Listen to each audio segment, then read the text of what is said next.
তো বন্ধুরা, আজকে আমি দুর্গা ঠাকুরের একটি পেন্টিং নিয়ে চলে এসেছি।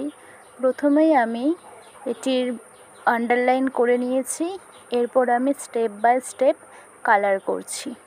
প্রথমে আমি হালকা প্রেসার দিয়ে সমস্ত কালারগুলো করে নিচ্ছি, হাতে বেশি প্রেসার দেব না।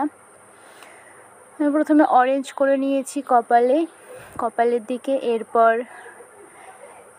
হালকা যে ইয়েলো আছে, লাইট ইয়েলো, ডিপ ইয়েলো, তারপরে নিচের দিকে অরেঞ্জ, স্টেপ বাই স্টেপ সব করে নিয়ে হাতে ব্লেন্ড করে নিয়েছি।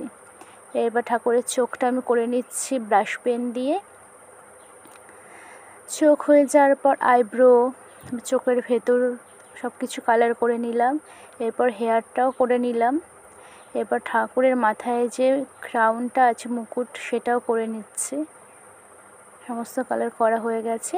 তোমরা দেখে জানাবে কেমন হয়েছে ছবিটি। Thank you.